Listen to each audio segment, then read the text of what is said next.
some people, mainly in the Canadian government, dealing with information operations. So the presentation is how political bots influence Brexit, a new way of classifying bots. So who am I? My name is Zeshan Aziz. I study operations research and industrial engineering at the University of Miami. I've done a couple internships in cybersecurity and data science. I work for my university's computational center. I did cyber threat intelligence for Webpack Labs. I've worked at a Fortune 100 doing data analytics. And this research was done at Immunity Inc., which is an offensive security company out of Miami. They do exploit development, vulnerability assessment, and they build software for security testing. They got acquired by Sixtera in 2018, so now they're considered Sixtera.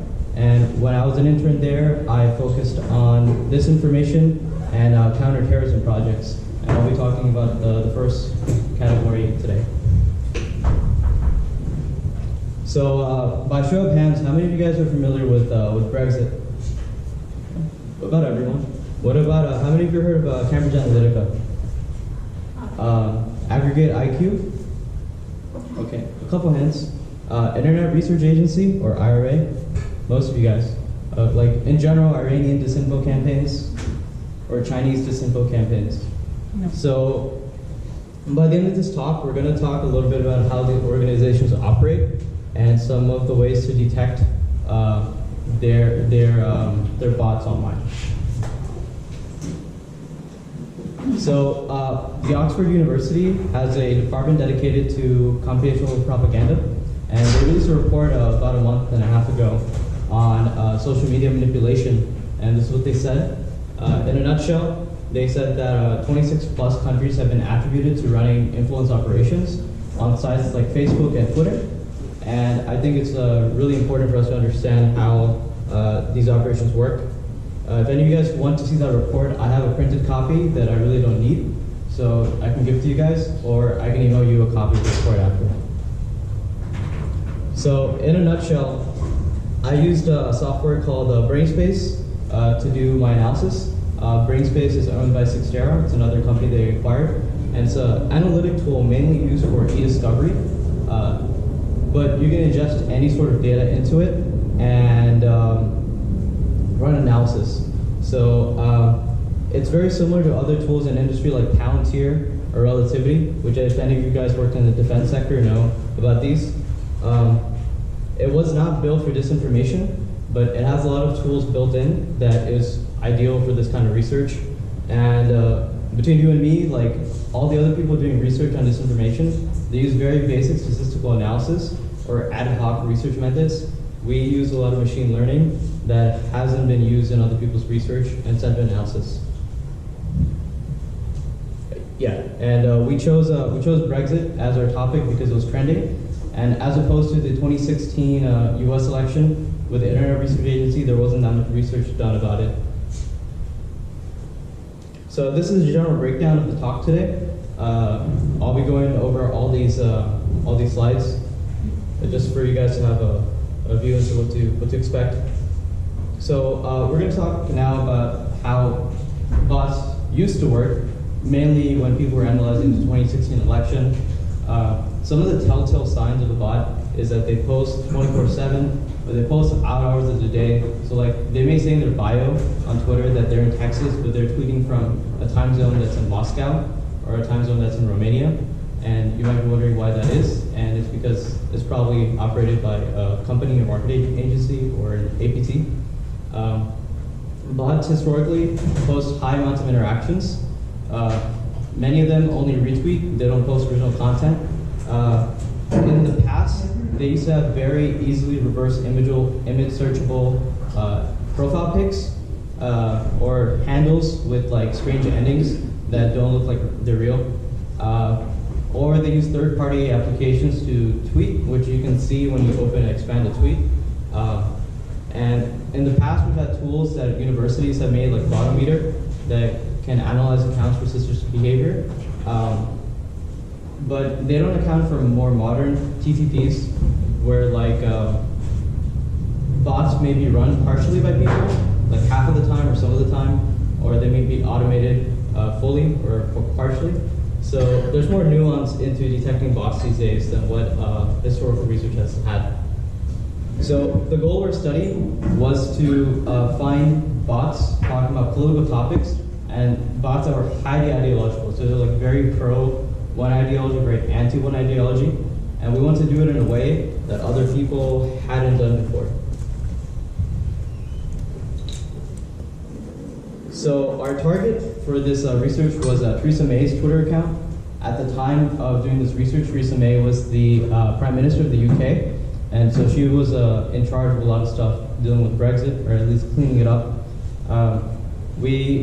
In our data set, we have 4.8 million tweets related to her.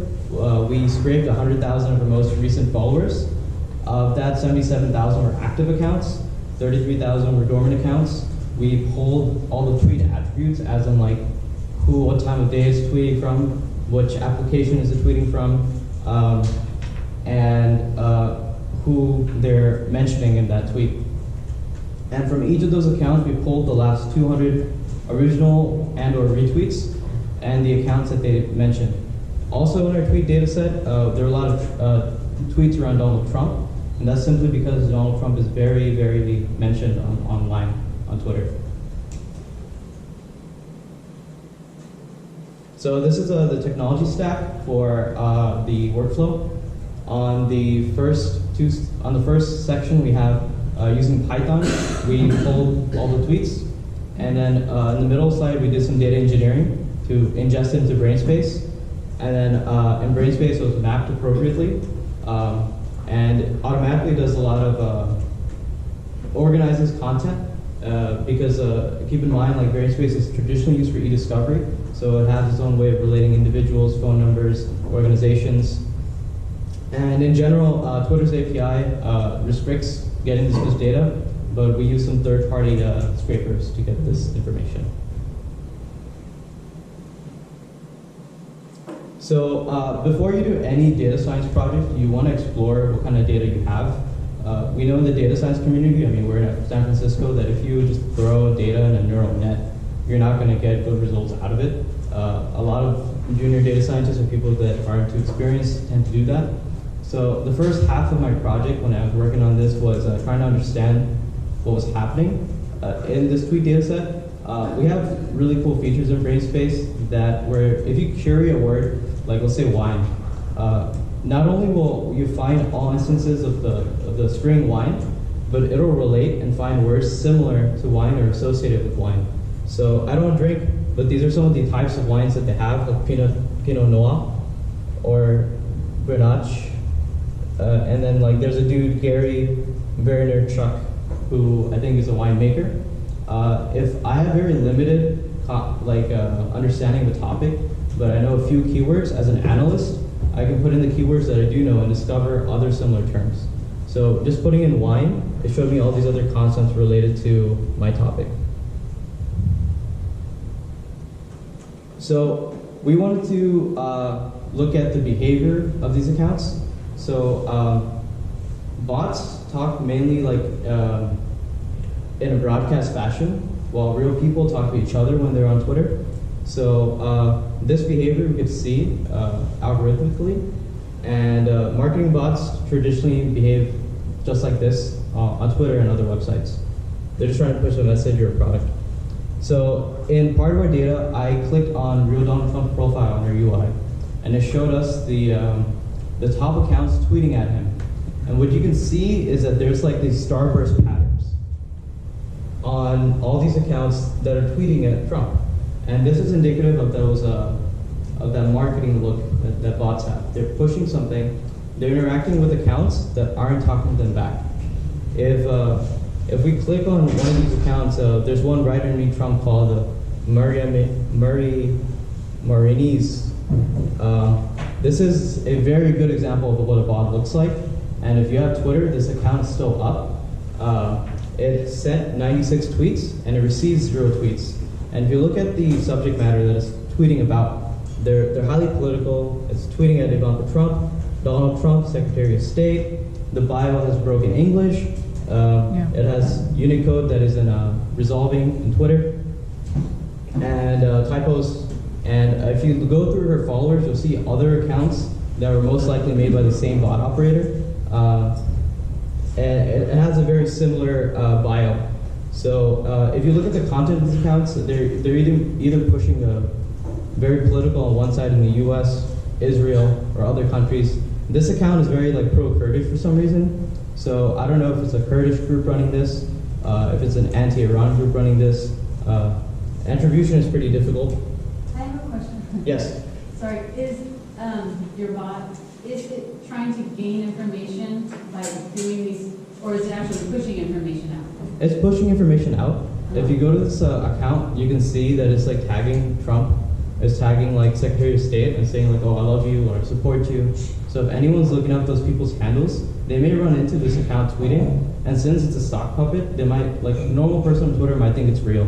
That may be the function of this bot, to have artificial support for someone that may not be popular, that may not be popular in reality, but may appear, popular online. Does that answer the question?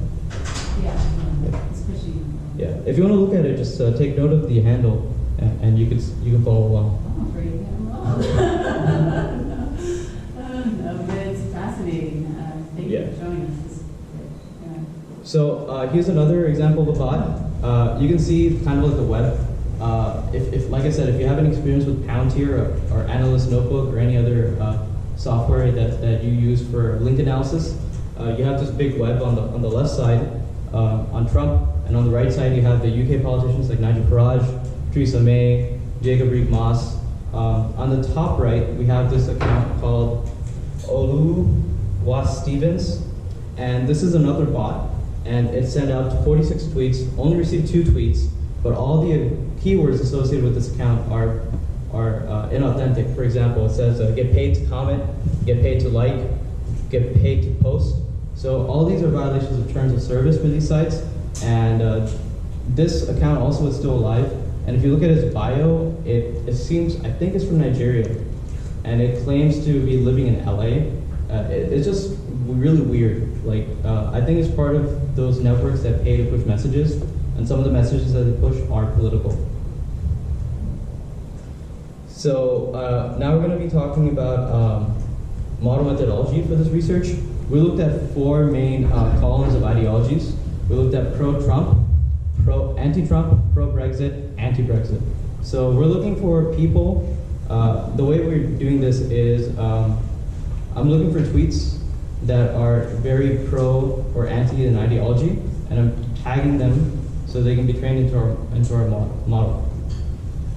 So I had to look up pro-Trump hashtags, anti-Trump hashtags, pro-Brexit hashtags, and anti-Brexit hashtags to do this. And we want to do this, we want to use machine learning for this, because if you look at some of the other research that people have done, like the IRA, Internet Research Agency, Twitter research, that university manually labeled like 36,000 accounts. This really helps you automate a lot of that process, as long as you as long as you tag them properly. One thing you'll see as an analyst is you'll see that people use hashtags sarcastically. So someone may be using a pro-Trump hashtag, but maybe saying something bad about Trump. So when I was training this model, this was very time-consuming, and it was because I had to make sure each account whose tweet I was pulling from was actually pro or anti that ideology. So is the business model to make money off of the likes or the retweets, or what exactly? You mean bot operators, business models? Yeah. You'd have to talk to people that actually do run these campaigns. There was a big whistleblower with Cambridge Analytica and Aggregate IQ. Pretty much, as far as I think I remember, political campaigns or people associated with them will pay to push a certain narrative, because the way that topics work on Twitter and Facebook, or at least the way they used to work, is if they get trending and they look like it looks like a human trend, it'll start like trending on the site. So it may start off as inauthentic, like a hashtag may start off as inauthentic, and then get picked up by real people. So that's like the definition of influence, you know? Like, yeah. Yeah, and so then when we start trending, they make money on the back end from those trending They may make money by how many impressions the tweets get. They may make money if the campaign gets trending, like in actuality. You'd have to look more into how bot influence campaigns work. Evan did send me a paper about how someone ran disinformation campaigns, I think in Spain. And, South America. It was Andres Sepulveda. Yeah. So there was also, I think, a Vice documentary on how someone runs political influence operations in Mexico. It's not that hard to run, and people have an interest in pushing maybe politicians that aren't as popular in person, making them appear as they're more popular online. And one thing, though, and also marketing agencies put this in their contracts now. So there was a marketing agency called Aziz Digital, and they literally said that we'll have 30 bots for your message and 30 bots that are to counter FUD against the opposition of the ball. But basically, yeah, so it was hired by a politician, this Aziz Digital, and then that's just there to spam FUD against their opponents, essentially. Yeah, there's not even much regulation in this space, so that may even not be illegal, because it's just like marketing. You know, marketing's legal. Everyone pays for that. I was talking about the machine learning. The way we call it in our software is CMML, which is continuous multimodal learning. And this is our pro-Brexit classifier. I tagged 55 tweets associated with it. I trained it, and then I ran it on our data set. So on the top right, you can see that 4.8 million tweets have been scored. So from these tweets, if they contain 5 or more tweets that are pro-Brexit, they're going to get a score between 0 and 1, and then you can use that for your analysis. So again, the process was at the beginning, I looked for stuff manually to tag, then you train the model, you run the model on the big data set we have, and then you would export a CSV of each ideology. So there'd be like a CSV export for accounts that are pro-Trump, from highest score to lowest score, accounts that are pro-Brexit from highest score to lowest score, for anti-Brexit, pro-Brexit, etc. And then what we did is we looked at the top 30 accounts in each of those ideologies, and we manually analyzed those accounts to see if they were bots or not. And we also, for bots, we consider sock puppets to be bots. So for manual analysis, I used a couple tools to verify if accounts were real or not. At the very beginning, I would throw the handle and botometer, which, like I said, was, I think, Indiana University built it. It gives you a rough score on like what it thinks about the account, and it shows you a breakdown of how, I think, the last 200 tweets, what time of day they were tweeted at. So this is like useful to eyeball, to like have a smell test for the account. Botometer didn't have any false positives. Like it didn't label any account a bot when it wasn't a bot, which is like good, but it didn't catch all the bots either. Oftentimes, I would have an account that looked suspicious, but I was very careful to label someone a bot because, you know, these could be real people because people have various ideologies, political ideologies online. I used Google reverse image search to look up profile pictures to match them with the names on their accounts.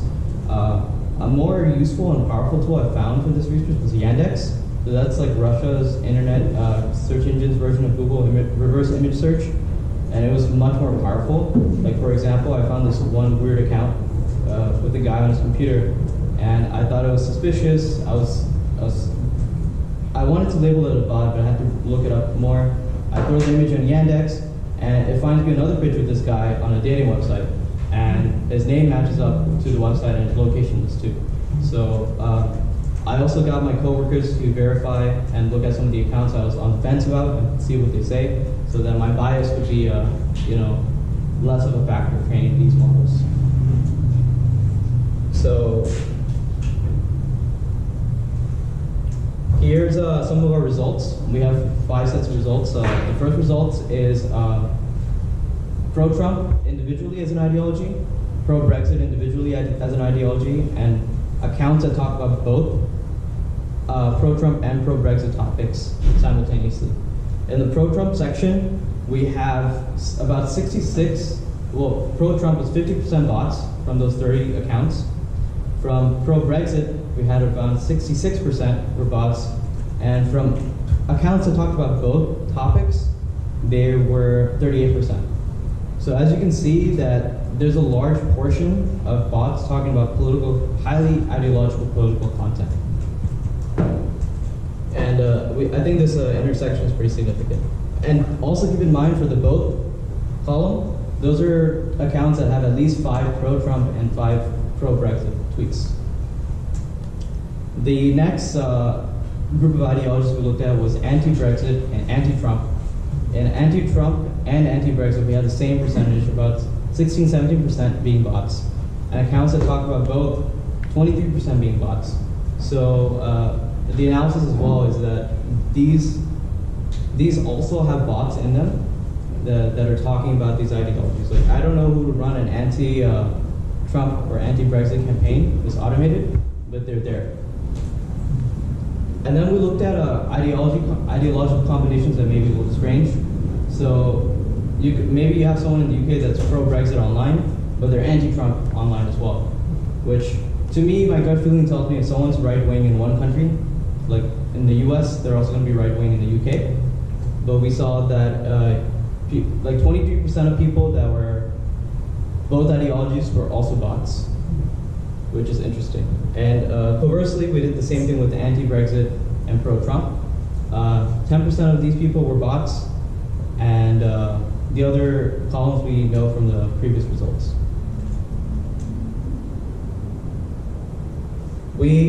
I talked previously about Botometer and how it was a tool built after 2016 to rate accounts as if they were bots or not.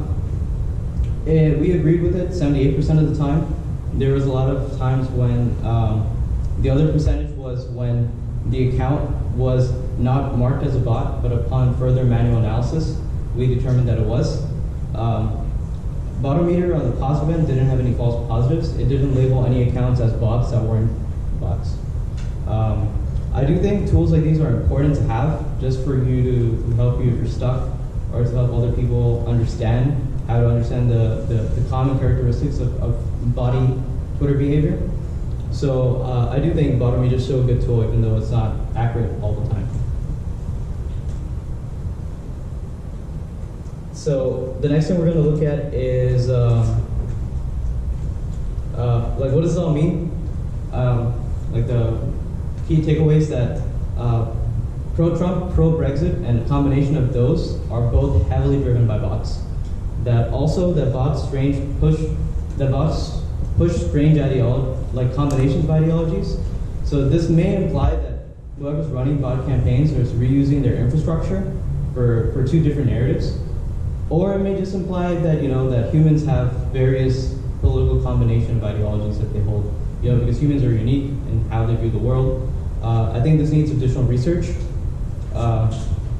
Is this going to be like no-go for them in the upcoming elections going forward? Have they put in any regulations to like stop this, or is this going to be fair game? That's actually a very good question, and I do bring it up in my future slides coming up, because when I gave this talk in Canada was very concerned about Twitter disinformation affecting their election, which just happened.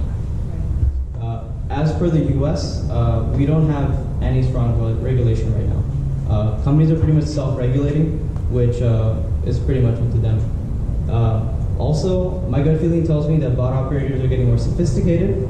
They can read the reports from FireEye, from Google, from ThreadConnect, from all the other vendors publishing open source research on how they found bots, and they can adjust their methodology for running campaigns accordingly. So actually, I think that my research may be underestimating the spans of bots across Twitter.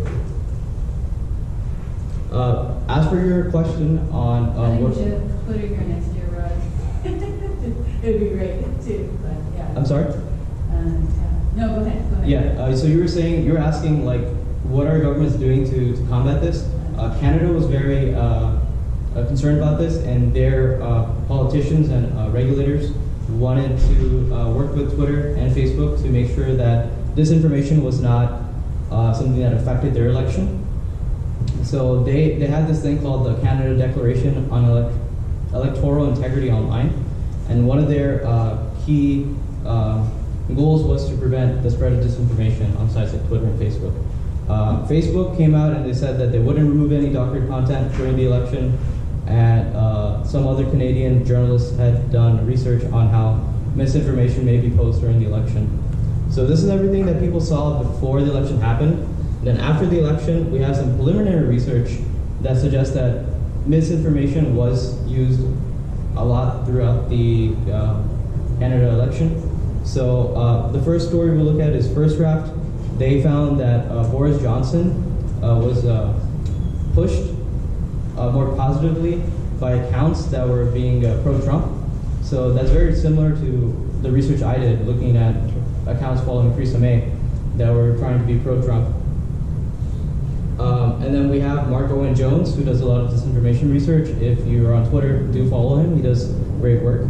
He found that there were a group of pro-Trump accounts that were pushing anti-Trudeau hashtags. So this is like right up the alley of the work I do. The issue with their research is the data science or the mathematical and statistical methods behind them are a little wishy-washy. Marco and Jones looked at 100,000 accounts, and the way he classified an account being pro-Trump is if it had pro-Trump keywords or hashtags in its bio.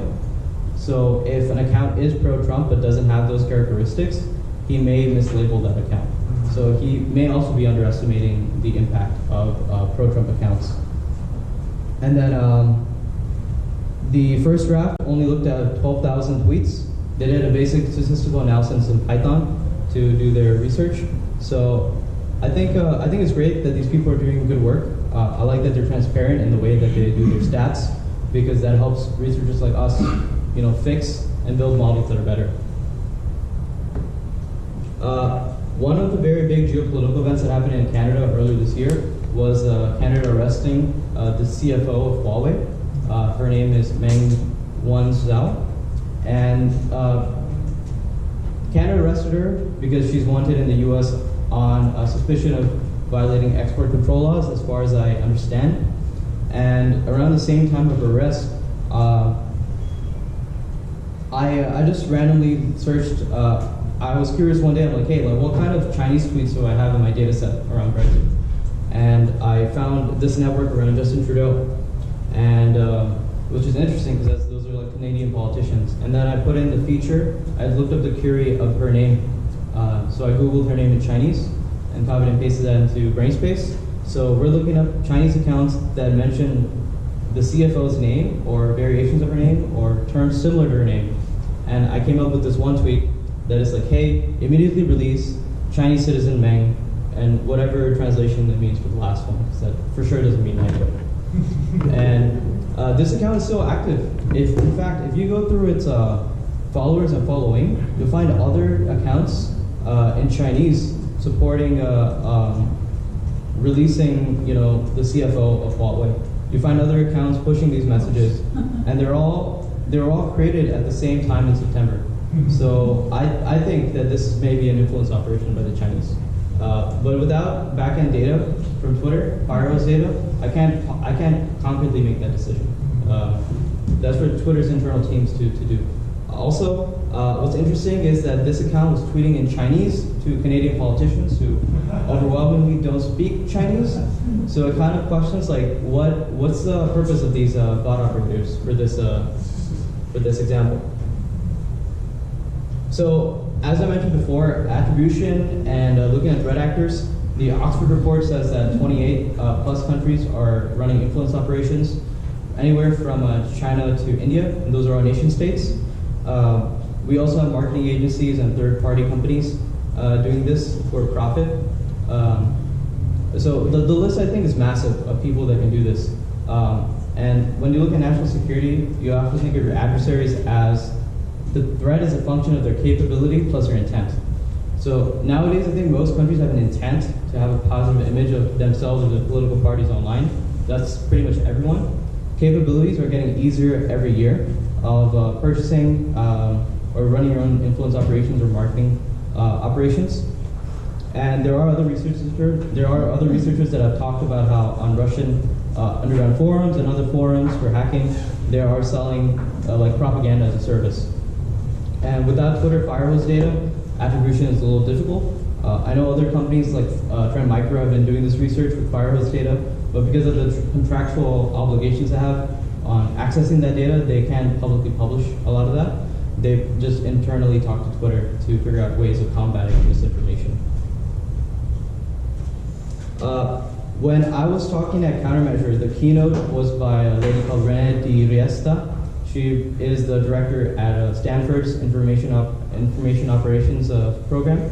So her job is to work with Facebook, Twitter, and other companies on combating disinformation on their site.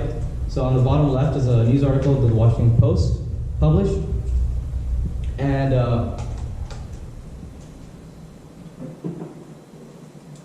this article talked about how Russia was pumping pro-Russian messages on Facebook. And during my research, if we actually go back a couple slides, we could see that on the Trump map, that there's a network on top called President_duh. It was interesting because when I clicked on that account on Twitter, it appeared to behave like an embassy account for the U.S. For the United States, but in Africa.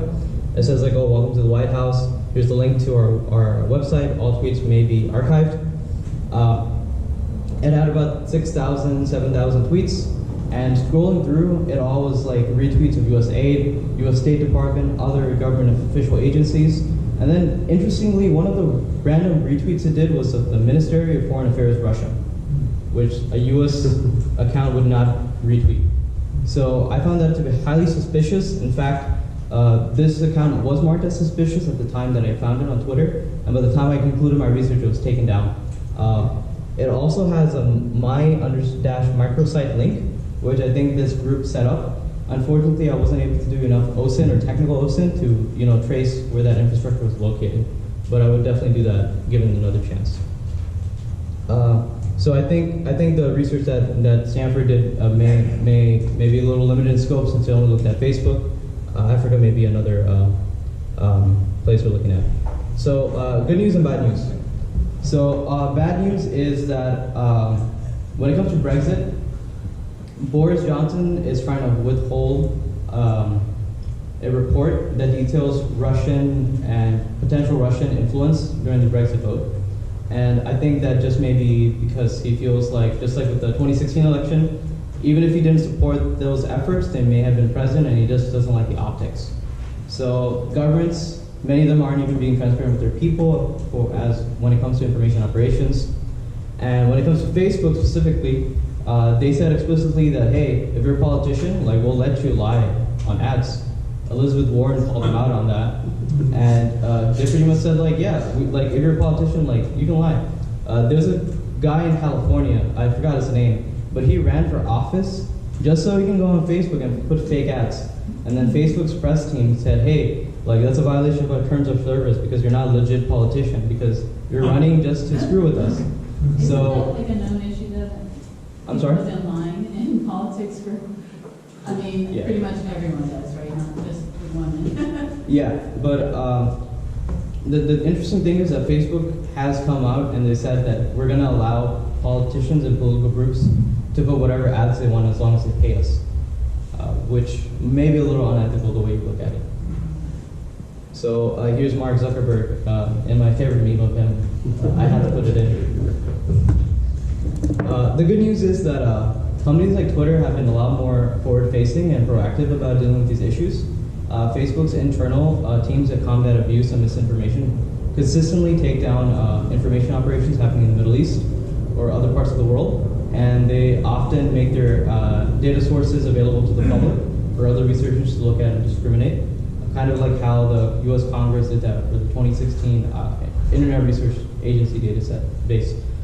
Jack Dorsey also said on Twitter just a few weeks ago that he's going to stop the political advertising on the site globally.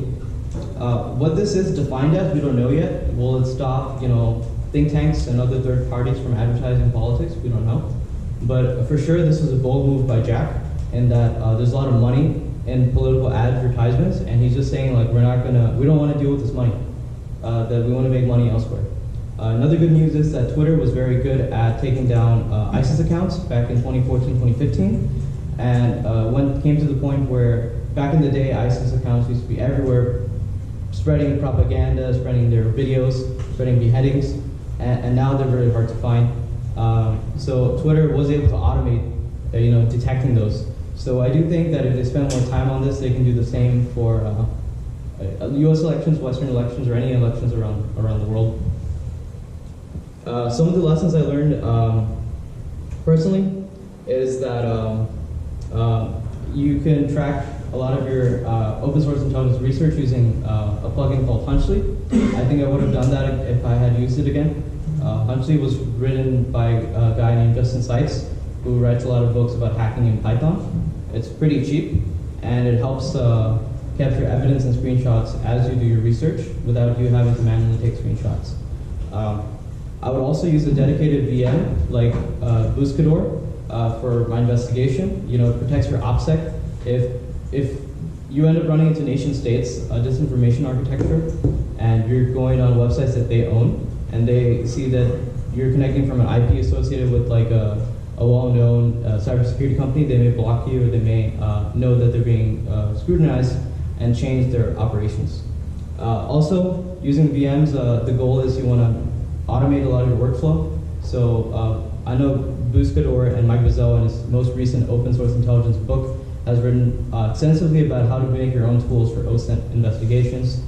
Another thing you want to do is use clean Twitter accounts for your research, because Twitter has its own way of recommending you accounts to follow based off of what you're following. So if you may follow like a bot, like a Russian bot, or what you suspect to be a Russian bot, it may suggest you more bots in that network because of the way the algorithm works. It's a black box for what I know, but it will show you similar accounts. Cindy Otis from Niso's group wrote a Twitter thread on this like last week on how she uses that in some of her investigations, and I think she'll be giving a talk on Cyber Wartime on disinformation. The other lesson to learn is that malicious actors are reading everything we're writing and presenting, so they're going to constantly change the way they work. So don't expect this problem to be over quick, but it is a very interesting topic because the data is so accessible if you're interested in misinformation research. What are sock puppets exactly? So sock puppets are accounts that appear to be a human. They appear to be someone that they're not. So a sock puppet may use like Celine Dion's pictures, but be like a very pro-Maduro person living in Miami. And if you look at the pictures and you reverse image search them, like this is not Celine Dion. This is like Celine Dion has more important things to worry about. That this is someone pretending to be them. So some of the way that new bots operate, especially in the Middle East, is that they're semi-automated, semi-run by humans. It's harder to detect this behavior, but yeah. Does that answer the question? Yeah, thank you. Some of the other capabilities we have in BrainSpace, but I didn't use for this specific project, is you can do a lot of character detection in BrainSpace. We re-looked at the Internet Research Agency tweets about a year ago, and we wrote a blog post on it, and we have a video on Vimeo, so I suggest you look into it.